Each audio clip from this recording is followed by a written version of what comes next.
making headlines. Defense Ministry announces lifetime allowances for families of soldiers martyred in the 1988 coup attempt and those awarded medals for bravery. A civil case has been filed against over the infringement of rights of President Mohammad Moizu's son. Maldives becomes tourist destination partner of Mumbai Indians, the most successful and valuable cricket franchise from India.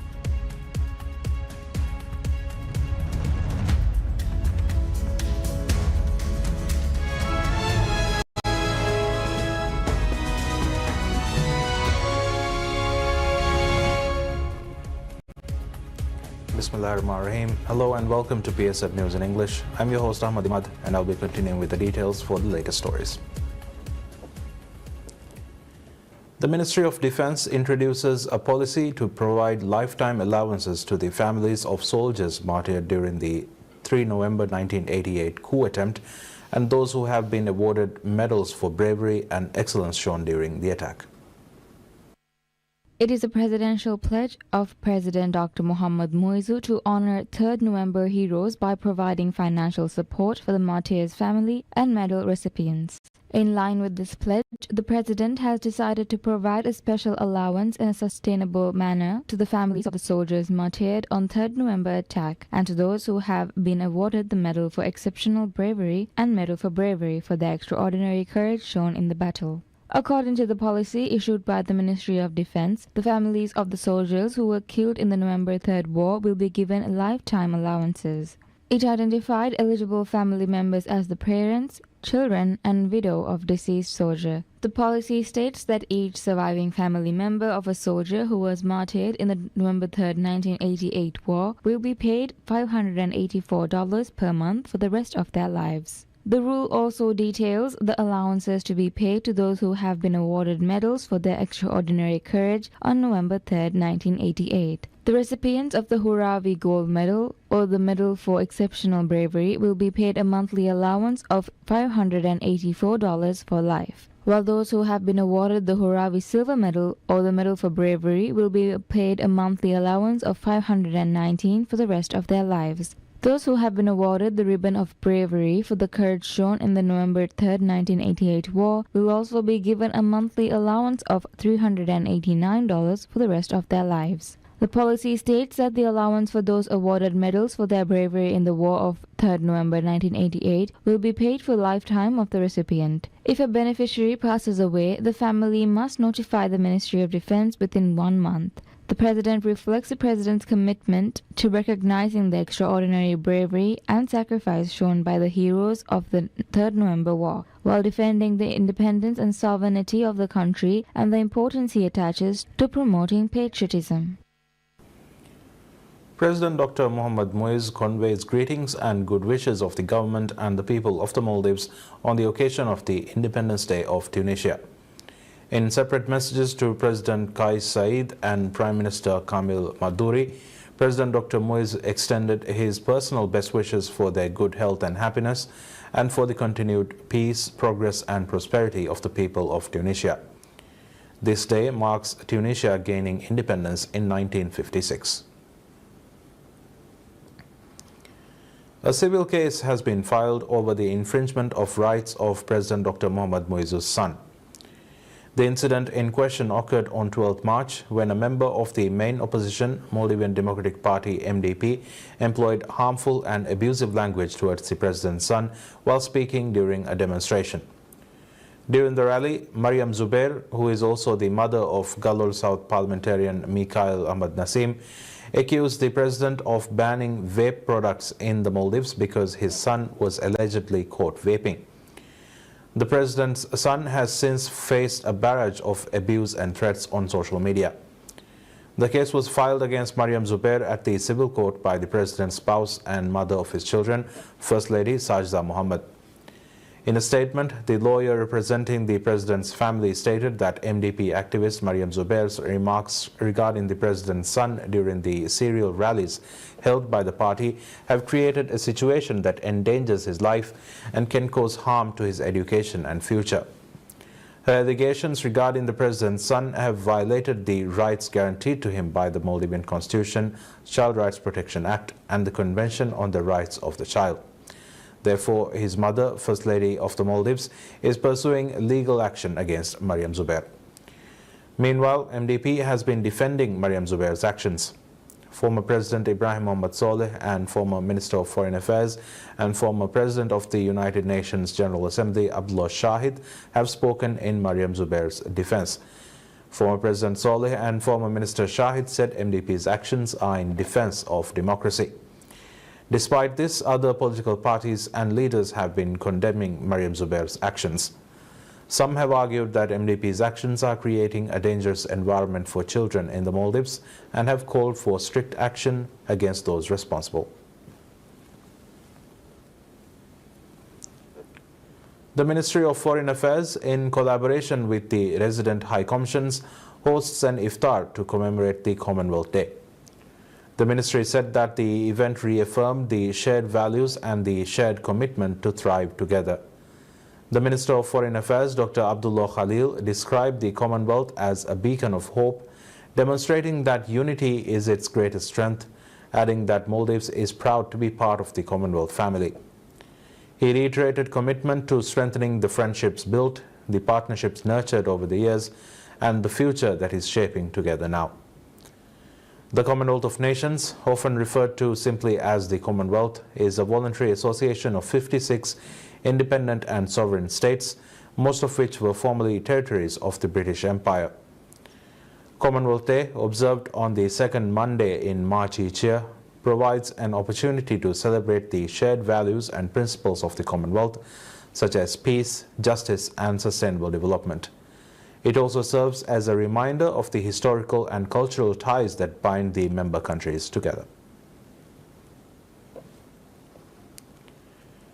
The Ministry of Homeland Security and Technology announces that the information of more than 100,000 foreigners have been collected so far under Operation Kurangi. The operation was launched on 2nd May last year as part of the government's efforts to solve the issue of illegal foreigners working in the Maldives.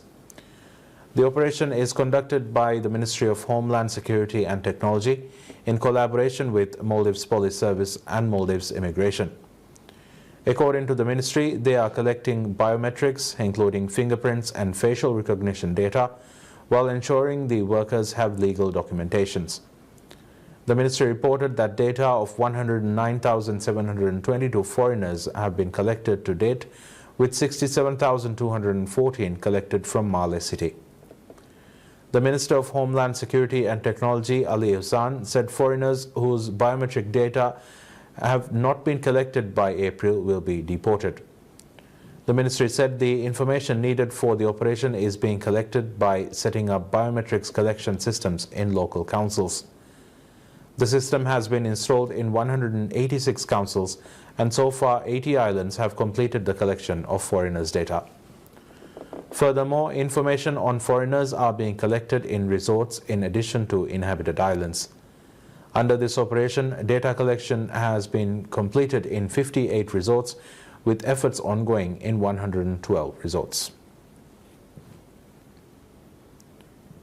The government authorizes an initial permit for the creation of a pioneering township under the Special Economic Zones SEZ Act.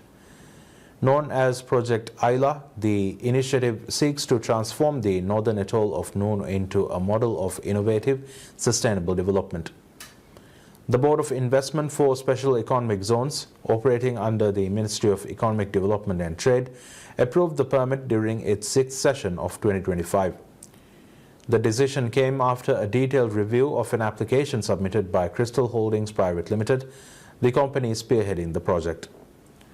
Spanning Digufar Lagoon and the islands of Dekanamfar and Kuramadu, Project Ayla is envisioned as a transformative development.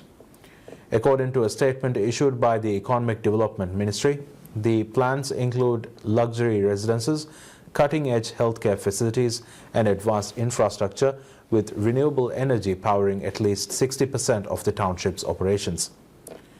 The Economic Ministry has said food security also stands at the heart of the project's ambitions. They added that by leveraging agricultural and eco-cultural innovations, the township aims to ensure self-sufficiency while also attracting high net worth individuals to its uniquely integrated community. Provisions for housing, education and healthcare services for staff and their families further underline its inclusive approach. As part of the permit requirements, Crystal Holdings is mandated to submit an extensive suite of studies within 180 days. The Ministry of Agriculture and Animal Welfare announces plans to distribute machinery and test kits donated by China to atoll and city councils as part of its efforts to strengthen agricultural capacity across the country. The ministry said this effort seeks to enhance local authorities' ability to manage agricultural development and pest control initiatives effectively. Valued at approximately $14,500, the equipment was a gift from an organization widely recognized for its leadership in rural and agricultural innovation, the Sichuan Provincial Department of Agriculture and Rural Affairs. Facilitated under an agreement signed between the Maldivian government, the Sichuan Provincial Department of Agriculture and Rural Affairs, and the Sichuan Academy of Agricultural Sciences, the donation includes different specialized equipment.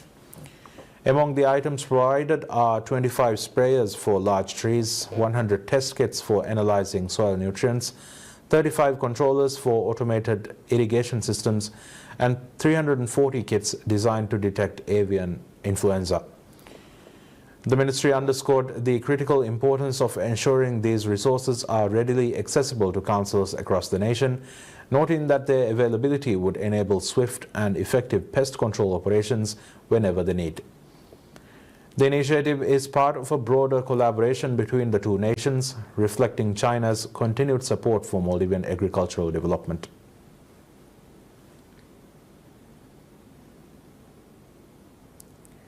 Maldives Marketing and Public Relations Corporation (MMPRC) announces its official partnership with Mumbai Indians, the most successful and valuable cricket franchise from India, as the official tourist destination partner for the upcoming 2025 season. According to MMPRC, this partnership marks the first ever of its kind for Visit Maldives in India, reinforcing the Maldives' commitment to strengthening its presence in one of its most important source markets. As the second most watched sport in the world, cricket boasts an audience with high disposable income, making this partnership a strategic move to elevate the Maldives brand among Indian and international travelers. The Mumbai Indians have won the championship title 5 times, making them the most successful and valuable cricket franchise in India. With India being a top source market for the Maldives, this partnership is expected to drive stronger arrival numbers from the region, amplify brand awareness, and create a sense of anticipation and excitement across various Indian cities, MMPRC said. Visit Maldives has set a target to attract 200,000 Indian tourists in 2025, and this collaboration will play a crucial role in achieving that goal, it added. Through this partnership, Visit Maldives will launch engaging campaigns with Mumbai Indians, including digital promotions, on-ground activations, and exclusive experiences that highlight the Maldives as the ultimate luxury. Cricket fans and travelers alike will get the opportunity. MMPRC CEO and MD Ibrahim Shiri hailed this partnership with Mumbai Indians as a milestone moment for the Maldives. Cricket holds a special place in the hearts of millions in India, the Maldives and beyond. By aligning with one of the most iconic Indian cricket teams, we are confident that we can inspire more Indian travelers to choose the Maldives as their preferred holiday destination, he said. A Mumbai Indian spokesperson said that cricket and holidays are all about creating memories that last a lifetime. We look forward to the partnership with Visit Maldives and showcase the destination to our global fans across the world, the spokesperson said. The Maldives remains a sought-after destination for Indian tourists, offering luxurious stays, unique experiences, and seamless connectivity via multiple weekly direct flights from different Indian cities. This strategic alliance with the Mumbai Indians cricket team is expected to further elevate the Maldives' reputation as a leading travel destination for Indian tourists and strengthen our market positioning within the Indian tourism industry.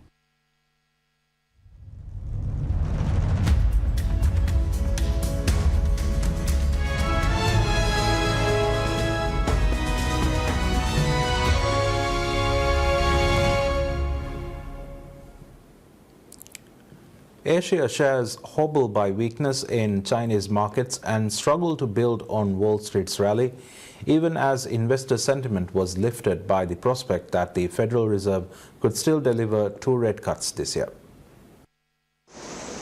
Hong Kong stocks edged down, with the benchmark Hang Seng Index falling 18 points or 0.07% to open at 24,753. In South Korea, the benchmark Korea Composite Stock Price Index, or KOSPI, opened up 0.53% at 2,642.50 points. The decision, I think, reflects what had been priced in by the markets. Virtually a 0% chance of anything changing. And I think it's reflective of the way economists work. The Fed is very much known to be quantitative research driven.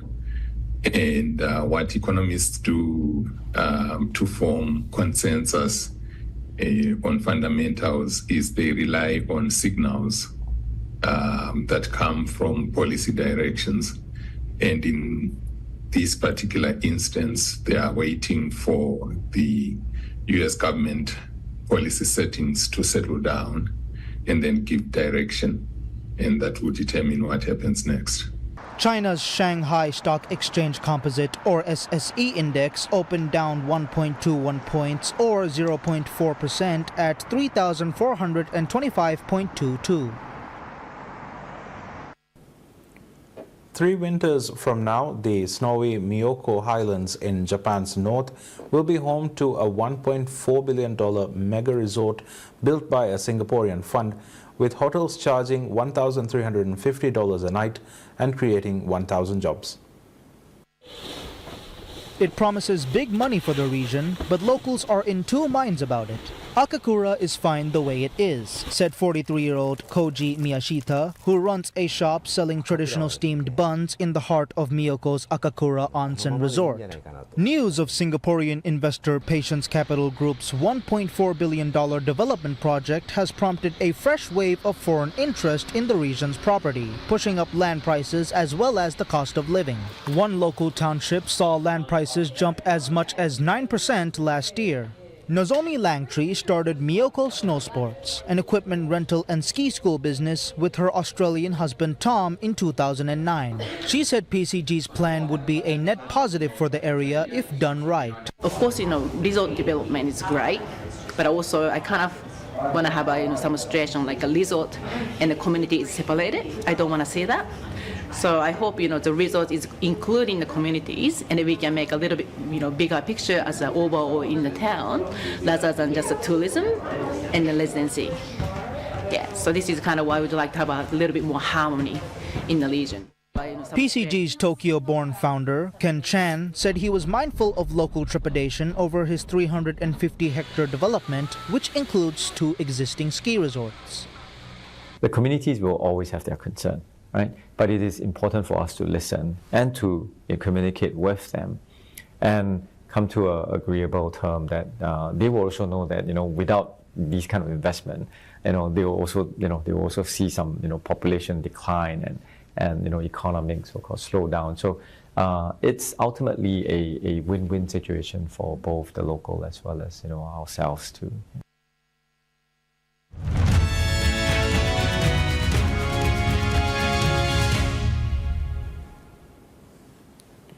Footage obtained by Reuters shows Palestinians in the northern Gaza Strip town of Beit Lahia carrying bodies into ambulances after an Israeli airstrike killed at least 14 people.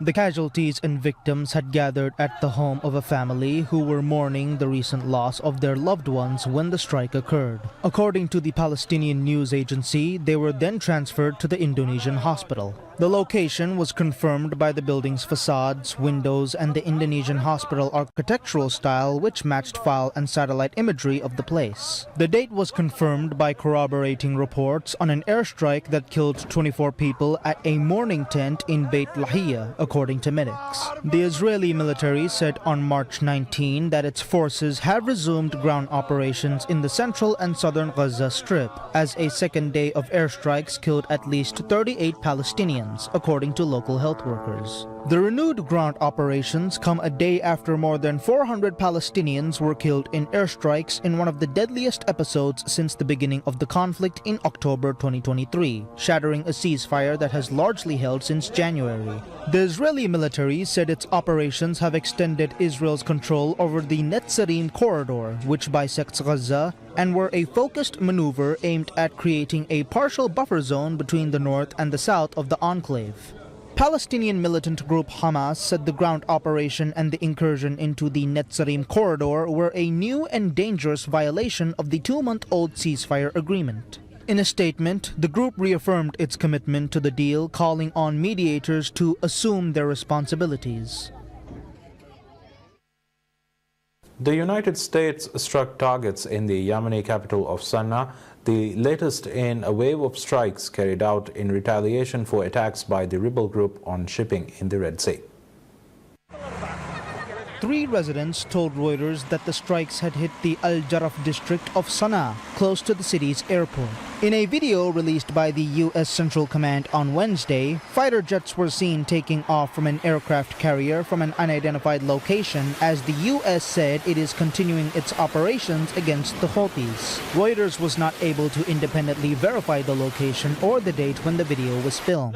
Houthi military spokesperson said in a televised statement that they fired a ballistic missile towards Ben Gurion Airport near Tel Aviv. Israel's military said it intercepted a missile launched from Yemen early on Thursday as hostilities with the Houthis intensified amid U.S. President Donald Trump's threats to punish Iran over its perceived support for the Yemeni militant group. Sirens sounded across several areas in Israel after the projectile was fired, the military said. The Israeli police said sirens were heard in Tel Aviv and Jerusalem. Israel's ambulance service said no serious injuries were reported.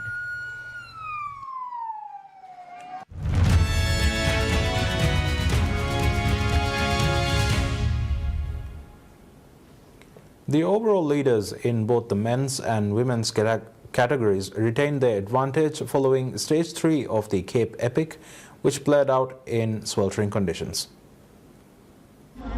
In the men's category, Scots Ram MTB Racing's Swiss duo of Nino Schurter and Filippo Colombo finished second, but retained their lead in the general classification. Yeah, it's hard. We just follow the wheels. The South African guys were pushing hard on the uphill. Then Nino and Filippo tried to attack at the top. Yeah, we were just able to follow. And then, just sprint finish. Team Willier Vittoria's Italian pairing of Luca Braido and Simone Avondetto, second in the overall standings, won the stage in a sprint finish and cut down Schurter and Colombo's overall lead by 1 second to 43 seconds. Oh, it was horrible out there. I did not feel comfortable at all. Definitely for sure, like paying the price a little bit, just not being used to riding my mountain bike a lot. So the feeling like on these trails were very loose, very sketchy.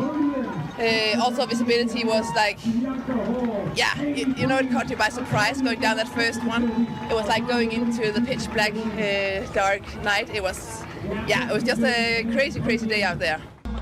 In the women's category, Toyota Specialized Annika Langvad from Denmark and Sofia Gomez Villafane from Argentina continued their dominance, winning the stage despite crashing to extend their lead to 13 minutes and 59 seconds.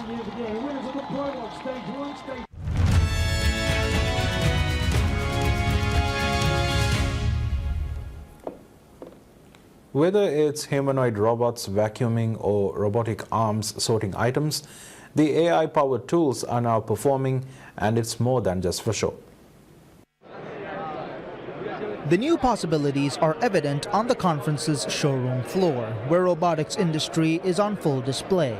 1X Technologies demonstrated its neo-humanoid robot, putting it to use with a vacuum. Enchanted Tools brought its Mirakai robot to greet conference goers. Basically, this technology that has come about in the last few years large language models, being able to encapsulate general intelligence and general intelligence about the rules of something complex like language, we are now applying this to the physical world, what we're calling physical AI. This core technology is going to make it so we can finally create a good robot brain for a general purpose robot. And this now makes it possible. It was the last puzzle piece we needed so that we can actually make general purpose robots and put them out in the real world. Just on March 18, NVIDIA CEO Jensen Huang welcomed a Star Wars-inspired droid on stage with him during his keynote show. Huang later told reporters humanoid robots were less than 5 years away from seeing wide use in manufacturing facilities. Akumino, an AI robotics company, works with Universal Robots to help train and develop robotics arms with the UR5 model collaborative robotic arm. Oh, there's tremendous excitement around robotics and robotic AI. You have a lot of different technologies coming together. You have amazing advances in hardware in the robot makers, such as Universal Robotics. You have great work in vision, great work in computation. Large language models are helping. However, unless it can do something useful, and 90% of what people need to have done, you have to touch and maneuver something. And that has to be done reliably. You can't let it slip or drop or crack. Adding this piece into the whole puzzle not only makes it exciting, it makes it useful and meaningful. And that's what Akumino and UR are all about.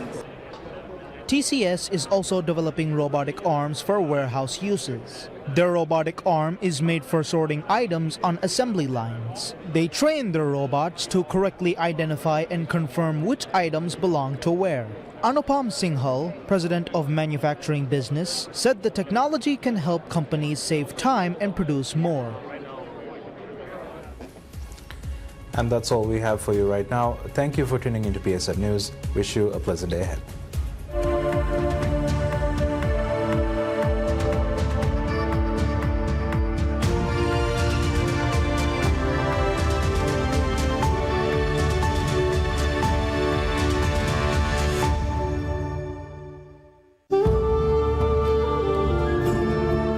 Barakatir Ramalan Mahoge Heo Dmat Hunia TV Balawa Lobit Raitunan Ariskurang